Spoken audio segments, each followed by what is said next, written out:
Olá, tudo bem? Vamos para mais um Universiência, o primeiro programa brasileiro de TV e internet, produzido por meio da colaboração entre instituições públicas de ensino superior e emissoras públicas nordestinas. Aqui a gente conhece a ciência produzida no Nordeste. Confira agora algumas das pesquisas que vamos acompanhar hoje. No contexto da pandemia, um olhar sobre os transtornos desenvolvidos pelos profissionais de saúde no exercício do trabalho.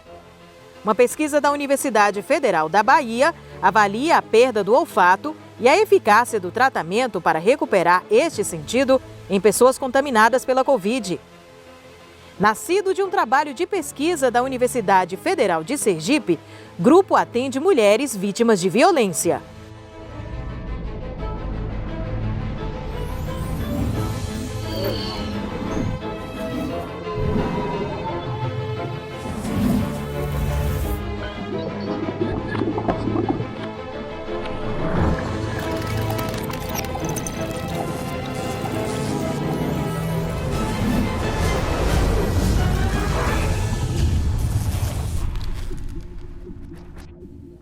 A pandemia do novo coronavírus alterou a nossa vida como um todo. Mas para os profissionais da saúde, principalmente aqueles que estão na linha de frente, os desafios são ainda maiores. Uma pesquisa da Universidade Estadual do Sudoeste da Bahia sobre o assunto detectou diversos transtornos de comportamento e problemas de saúde mental nesses profissionais no contexto da pandemia.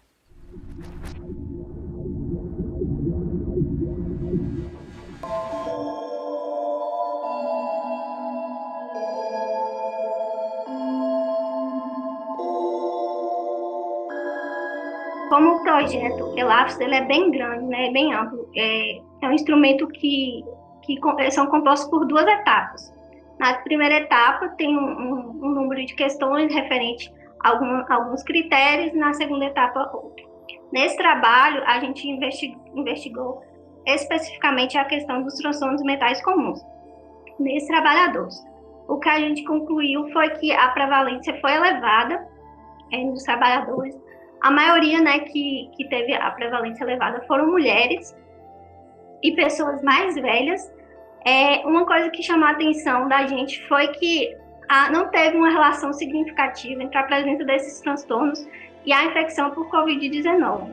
Foi uma coisa que chamou a atenção e a gente até pretende depois, né, investigar mais quando o resultado estiver no final da pesquisa, né, para ver se isso vai mudar, porque até então são resultados preliminares. Então, as três coisas que a gente observou até o momento foi isso. Mas o estudo, ele tem várias coisas ainda para a gente concluir, porque ainda não acabou. Esse primeiro momento, por conta desse trabalho, né, a gente recortou e pesquisou isso. Mas a gente investiga muitas outras coisas, como a inatividade física, o comportamento sedentário, várias questões assim, bem específicas desses profissionais, o estudo contempla. E até então, né, quem respondeu foram médicos, enfermeiros, agente comunitário de saúde foi a maioria, técnicos de enfermagem, dentistas, teve recepcionistas também. Todos os trabalhadores da unidade que a gente investiga, das unidades que a gente investiga, podem participar.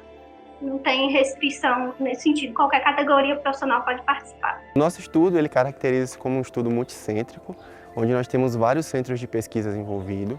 Então, hoje nós estamos trabalhando junto com a Universidade Estadual de Santa Cruz, com o Instituto Federal de Educação da Bahia, campus de Ilhéus, e com a Faculdade Santo Agostinho aqui de Vitória da Conquista, além da nossa parceria com o Programa de Pós-Graduação em Saúde Coletiva da UFES. Os transtornos mentais comuns, eles são caracterizados, né, por um conjunto de sintomas, como insônia, irritabilidade, cansaço, fadiga, estresse. E dentro, né, dessa categoria, a gente utilizou um instrumento, né, para investigar esses transtornos, que é um instrumento de rastreio, ele não faz diagnóstico. Então, a gente identifica como suspeito para transtornos mentais comuns. Dentro dessa população, né, que a gente investigou na cidade de Vitória da Conquista, dentro das unidades básicas de saúde, os trabalhadores da saúde apresentaram uma prevalência de 40,3%. Que é uma prevalência elevada, né, segundo a literatura, e também, de acordo com os estudos que a gente vem consultando, essa categoria profissional é uma categoria que sempre aparece com uma prevalência elevada. Nosso estudo, ele caracteriza-se como um estudo longitudinal, com uma proposta aí de trabalhar esse acompanhamento durante 20 anos, com coletas de dados a cada 4 anos, e nesses intervalos nós vamos estar junto com os gestores propondo políticas de atenção à saúde a esses trabalhadores. A gente submeteu, né, depoimento, nem sabia também se ia ser aprovado, porque pelo que eu estava acompanhando, assim, esse evento foi muito grande, muitos trabalhos foram submetidos, foram 1.800 trabalhos. Então, só de ser selecionado já seria uma grande vitória. E aí eu recebi, né, a confirmação que tinha sido aprovado o trabalho e tal.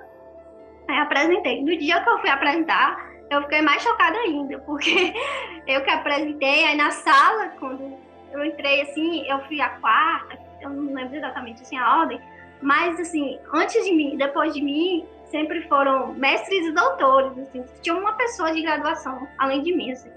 Aí eu fiquei, meu Deus, eu fiquei, assim, lisonjeada de estar ali no meio daquelas pessoas de vários lugares do Brasil, de fora do Brasil também. Aí saiu a lista dos premiados com destaque, era o professor Saulo, que colocou no grupo lá que a gente tem.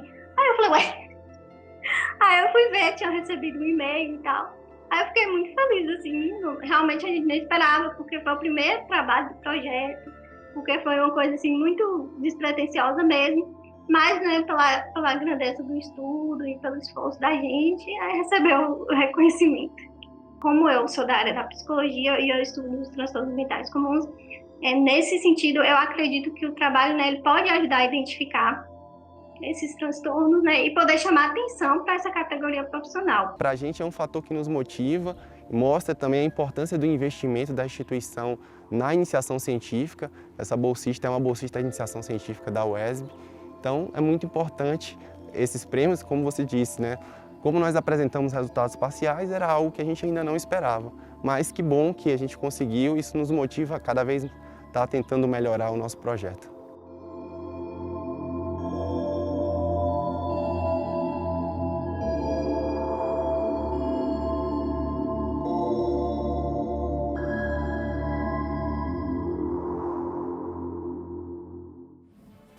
E depois do intervalo, pesquisa da Universidade Federal de Sergipe dá origem a grupo de atendimento a mulheres vítimas de violência. A gente volta já já.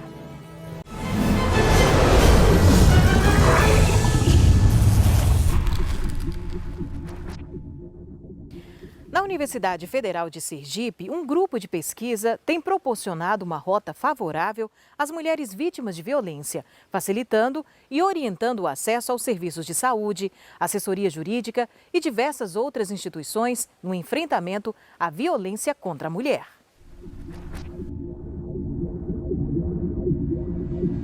Teve uma vez que um desses trabalhadores dele, eu fui no curral soltar até um gado que estava preso. Um desses trabalhadores dele me agarrou lá no curral. E ele botou uma faca em cima de mim, disse que se eu falasse, que ele me matava. Eu lhe mato que você está aqui, eu lhe pego aqui em qualquer lugar. Eu já era um senhor. E o que eu vou fazer? Eu não vou, porque se eu contasse a meu pai, eu não sei o que ia acontecer. A minha mãe também. Agora a minha mãe era mais assim, rígida. Aí eu tinha medo do que poderia acontecer. Poderia minha mãe dizer que não me queria dentro de casa.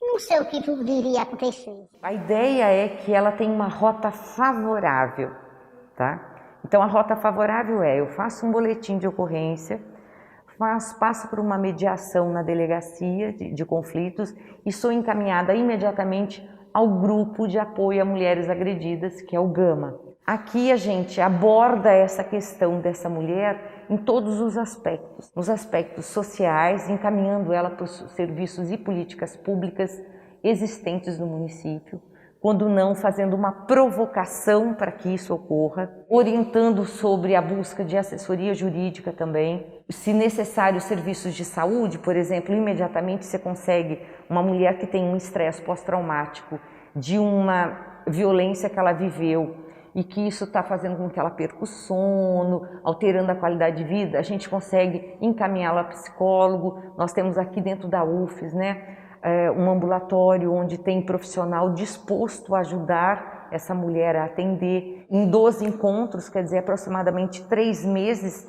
a gente trabalha com temáticas específicas, isso muito baseado no estudo, no meu doutorado, que a gente se aprofundou nisso, para que essa mulher consiga, no final de 3 meses, estar com empoderamento psicológico e ser capaz de ser protagonista de sua vida. Eu tenho assim mais apoio assim de uma pessoa assim de fora, porque assim, eu aprendi muita coisa, aprendi assim sobre assim que a pessoa não fica assim mais uma comparação. A pessoa arruma uma pessoa, né? A pessoa não fica sendo dono, assim, quando a pessoa quer ser o dono. A gente não tem que. Eu aprendi muita coisa, aprendi assim, a ter liberdade que eu não tinha, aprendi muita coisa mesmo. E assim, eu aprendi tanta coisa boa que hoje em dia eu acho que não quero mais ninguém não. Num dado momento, quando essa mulher faz o boletim de ocorrência, ele passa pela mediação, ele vem para um grupo, ele encontra a professora, né, como eles se referem a mim e os alunos, e ele não entende por que ele está aqui, porque está tão naturalizado esta relação de poder desigual do homem com a mulher, que ele leva muito tempo, ele leva pelo menos, eu falo que pelo menos 2 meses para esse homem entender que aquilo que ele fez é um comportamento que é possível de mudar. Esses grupos, eles fazem parte do estágio de terapia ocupacional no campo social aqui da UFES, e a gente realmente deve passar por um processo de desconstrução, até porque a gente sabe, né, que toda essa ideia de masculinidade, ela é construída socio-historicamente e que muitas vezes ela vai sustentar essas situações de violência. Então, realmente, em toda a nossa formação teórica, né, para a gente conseguir conduzir esses grupos, a gente realmente deve ter esse aprofundamento teórico e também desconstruir algumas ideias, né, que a gente aprende desde da nossa infância, né? No dia 10 de agosto, na cidade de São Cristóvão, dentro da DAGV de lá, nós estamos iniciando o GASVID, que é o grupo de homens, na parte da manhã, e o grupo de mulheres na parte da tarde. Nós vamos usar o espaço da delegacia, que é algo inédito para a gente também, mas a gente está trabalhando, com a doutora Ana Carolina, que é a delegada de lá, a ambiência que a gente chama, né? Nós vamos ter um ambiente acolhedor para poder fazer os grupos dentro de uma delegacia. E lá é um trabalho, é um lugar aberto, é uma cobertura com lugar aberto, tomando todos os cuidados, como a gente está tendo aqui, em questões sanitárias, de trabalhar com grupos pequenos, em ambientes grandes, arejados, sempre usando máscara, o álcool e orientando também de questões sanitárias necessárias.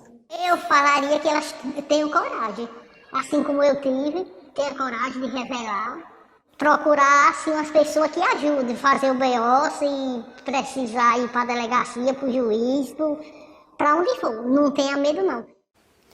Apesar dos avanços, o desafio é grande na luta contra a pandemia, sobretudo em relação às sequelas nos pacientes. Você conhece alguém que teve perda do olfato? Segundo dados do ambulatório pós-Covid do Hospital Universitário Professor Edgar Santos, da Universidade Federal da Bahia, cerca de 60% a 80% dos pacientes com Covid desenvolvem algum grau de perda do olfato e destes, 1,5% persiste com sintoma.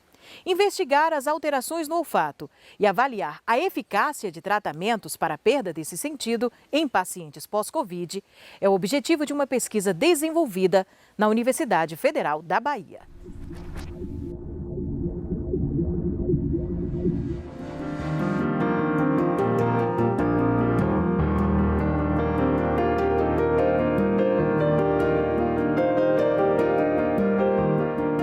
O Hospital Universitário Professor Edgar Santos, da UFBA, montou o primeiro ambulatório especializado em atendimento de pacientes pós-Covid. Então, eu me voluntariei para ser a otorrinolaringologista do ambulatório. E eu percebi que havia uma demanda muito grande de pacientes pós-Covid com perda de olfato, com alterações no paladar.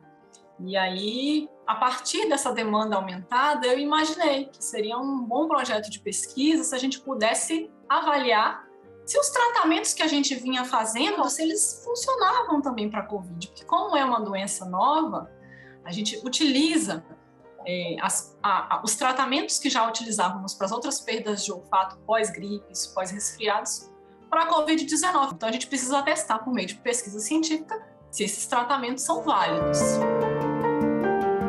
Estima-se de 60% a 80% dos pacientes com Covid Covid, em algum momento, desenvolvam algum grau de perda de olfato. Felizmente, é uma perda de olfato, na grande maioria das vezes, autolimitada, reversível, que tem uma duração e uma recuperação espontânea em 2, 3, 4 semanas.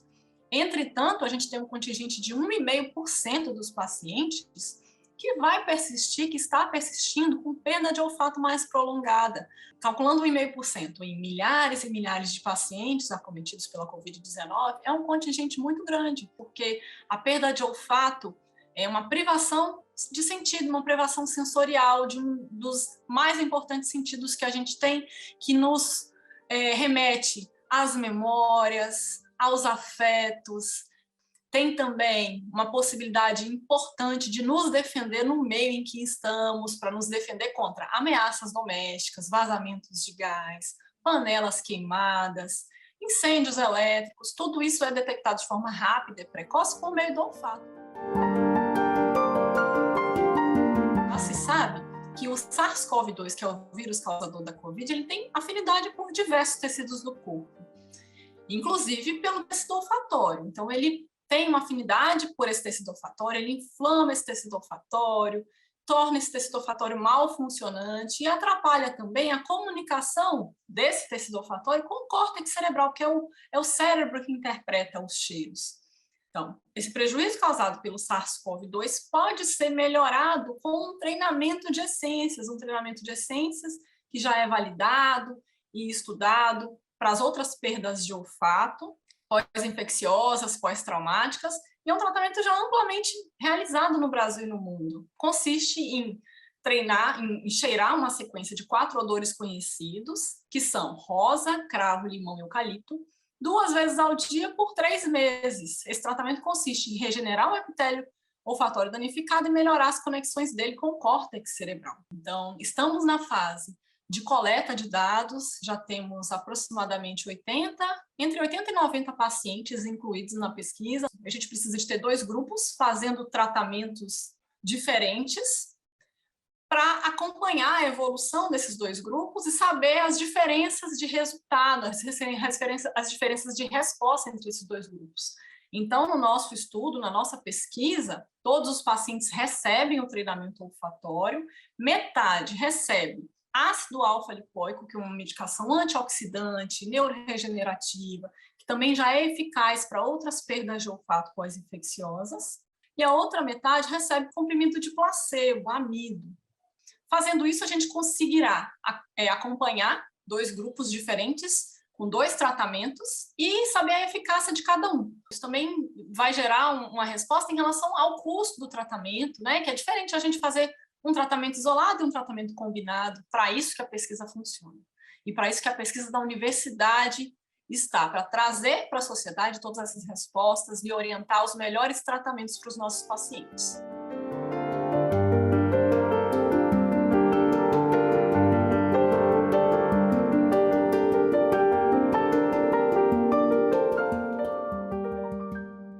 E ainda sobre o enfrentamento da pandemia, daqui a pouco a gente conhece um equipamento desenvolvido por cientistas da Universidade Federal do Maranhão, que promete ser um aliado na reanimação dos pacientes vítimas do coronavírus.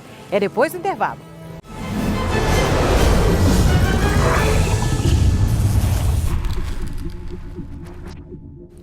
Olha só que trabalho interessante. Pesquisadores da Universidade Federal do Maranhão criam um reanimador automatizado para ajudar pacientes vítimas de coronavírus que têm dificuldade de respiração. É o Fastem Vita. Vamos entender como funciona?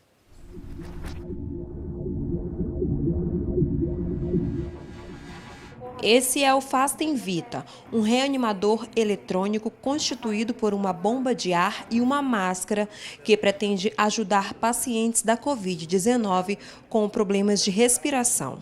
O reanimador automatizado, ele traz um grande benefício para ser usado nas unidades de pronto atendimento, uma vez que ele possibilita a substituição de um profissional para realizar a insuflação do ambu quando o paciente precisa ser entubado e ventilado mecanicamente. A ideia principal do equipamento foi essa, né? Foi um equipamento que surgiu em combate à Covid, naquele momento que a gente passou e ainda passa, né, de não ter ventiladores suficientes, né, e se pensou em desenvolver esse modelo. O aparelho traz a praticidade como aliada. Por não precisar da associação do ar comprimido ao oxigênio, o Fastem Vita possibilita que pacientes transportados em ambulâncias façam a utilização do equipamento. Então ele traz muito benefício para ser usado nessas unidades de pronto atendimento,